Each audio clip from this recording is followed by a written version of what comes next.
Assalamu alaikum, my dear students. In today's online class, I shall discuss with you the topic from Unit 2nd, that is evidence based interpretation and difference between primary source and secondary source.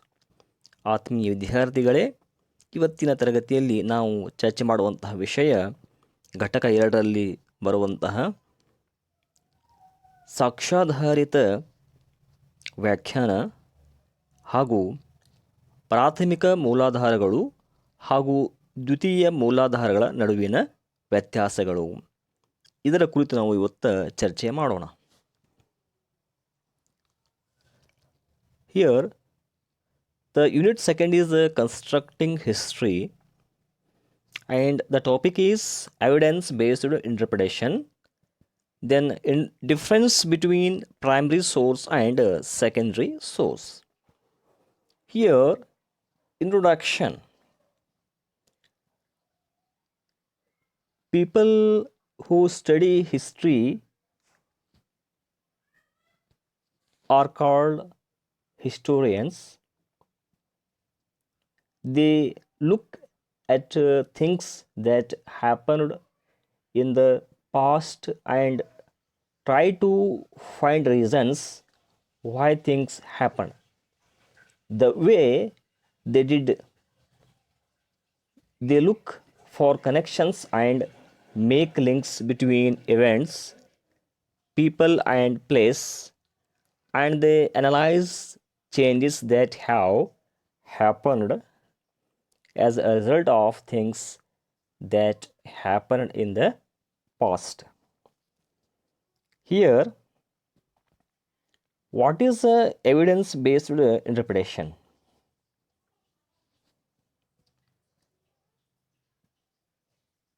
Evidence, first here, the meaning of evidence, broadly constructed, is anything presented in support of an assertion. This support may be strong or weak. The strongest type of evidence is that which provides direct proof of the truth of an assertion. At the other extreme is evidence that is merely consistent with an assertion but does not rule out other contradictory assertions, as in circumstantial evidence. Here, evidence means the available body of facts,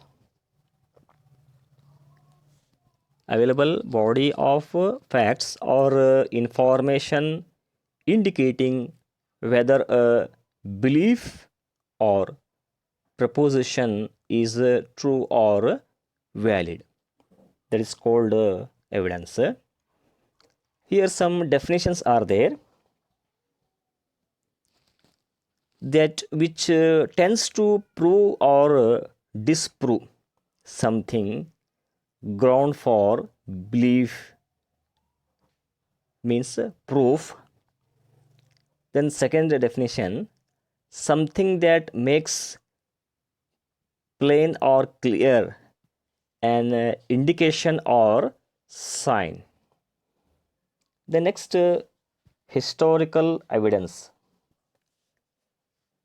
Historical evidence can take many forms that given below. Here so many forms are there. First one is physical form. A building, monument, object, piece of clothing or pottery, etc. These are called as physical evidence. Then written evidence.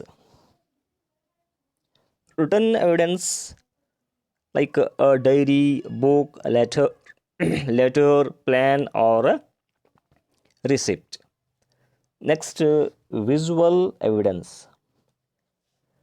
A painting, photograph, or a geographical feature, etc.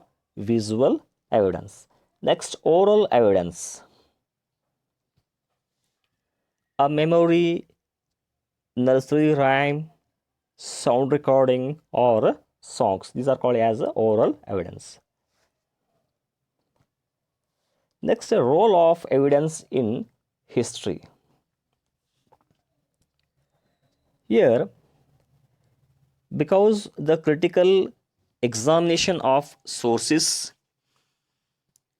is an essential part of the historian's work, historians are taught how to understand different kinds of sources.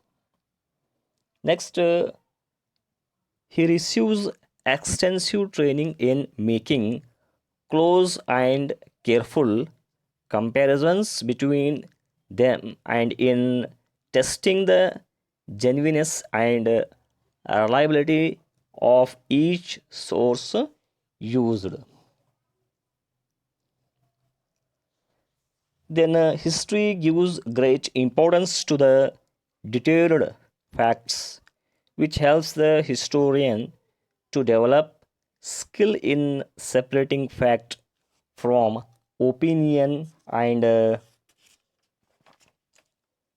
from falsehood, as well as in drawing sound inferences from fact.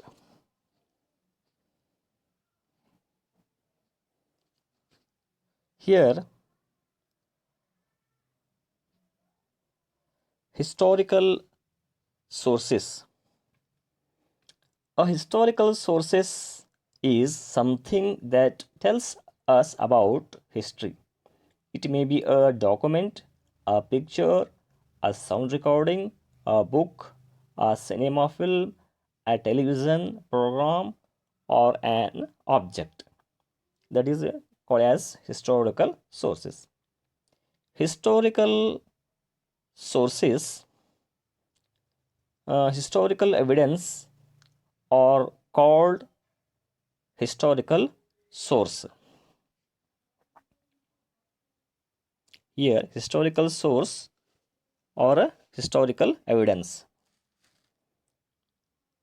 These have unique role in history studying. Next, here definitions. Any leftover of the past can be considered a source. That is called evidence.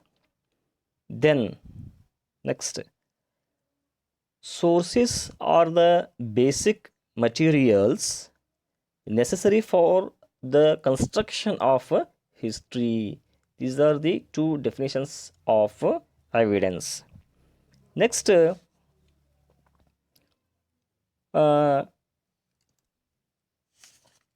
types of historical sources. Here, two types of sources are there. One is the primary sources, second is secondary sources. Here, primary source means what? First one is primary source. Primary sources are the sources produced by those who were participants, observers, or in other respects close to the events and changes they depict. In the study of history as an academic discipline, a primary source is an artifact, a document, diary, manuscript, autobiography, a recording, or other source of information that was created at the time under study.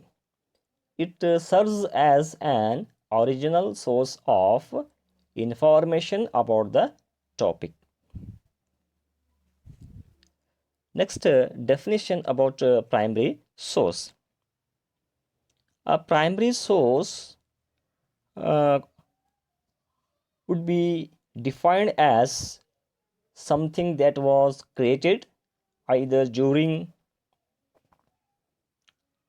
either during the time period being studied or afterward by individuals reflecting on either involvement in the events of that time.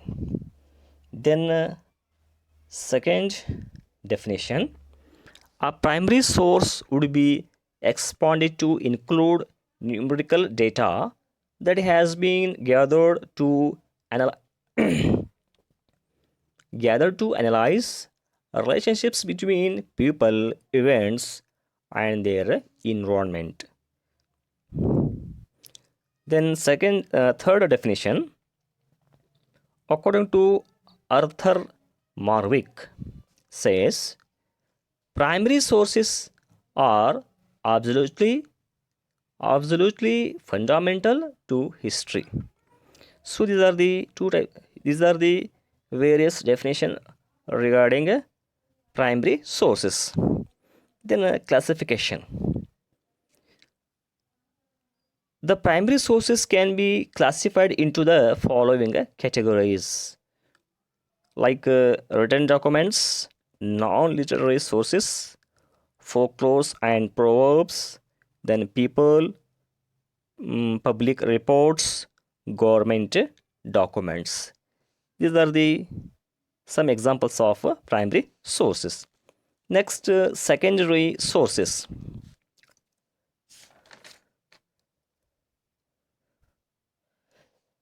A secondary source is any source about an event, period, or issue in history that was produced after that event, period, or issue has passed. Aside from a textbook, the most commonly assigned